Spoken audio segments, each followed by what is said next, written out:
Marty, let's tee up the president's speech. And Jeff Stein in the Washington Post has buried in paragraph 42 the fear of the moderates. Let's add on another $200 billion. Let's take $200 billion and add it on to the Affordable Care Act. There's that pile-on effect that you can't, when you're an incumbent and you've got these political pressures, you add things on.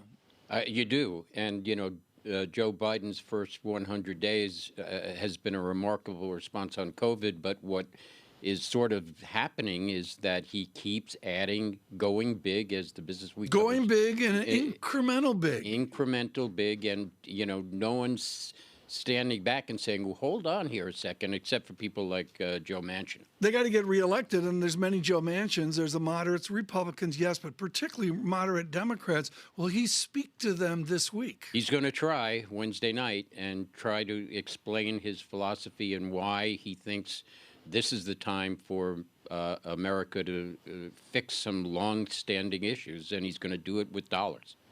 He's talking about uniting the country, Marty. He's not talking about uniting Congress anymore. And what's interesting about uniting the country, with the previous bill, a lot of support across parties, Democrat and Republican. Really closely watched ABC Post poll, which I'm sure you saw over the weekend, Marty. 4 out of 10 Democrats, 2 out of 3 independents favoring a compromise on this bill. How important is that? It's very important, and that's kind of consistent with polling for the last decade. They want Congress to work together, Republicans and Democrats. And, Joe Biden said that's what he wanted to do when he came into office.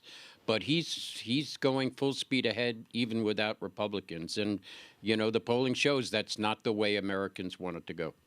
And, Tom, I think that's the difference here.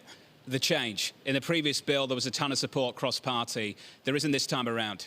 And I go to Reagan and I go to the vision thing, which is infrastructure. Marty and I lived the advent, John, of the highway system across America. And Marty, that goes to vision. That goes to what Eisenhower had, and he had to drag reluctant Republicans into building the interstate highway. Where's the vision right now? And the vision is what Joe Biden explains as this is a moment in time where America can actually go big, as I said before, on infrastructure, broadband, and a whole host of things that don't normally are considered infrastructure. He wants America to do that now. Interest rates are at historic lows, and he thinks this is the time we can pay for it. I can't even keep track, Marty, of all of the proposals that are coming out and the proposals for future proposals that we're expecting months down the line out of the Biden administration. But how realistic is any of this, given the fact that the opposition doesn't just come from the Republicans when it comes to tax hikes, but also from key Democrats? I know that Chuck Schumer, for example, as Tom was highlighting last week,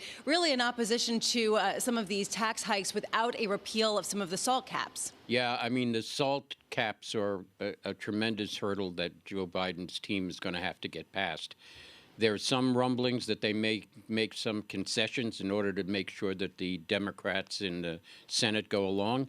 But as you mentioned, Chuck Schumer is from New York. New York is the center of the financial industry, and a capital gains doubling is something his constituency is certainly not going to be in favor of.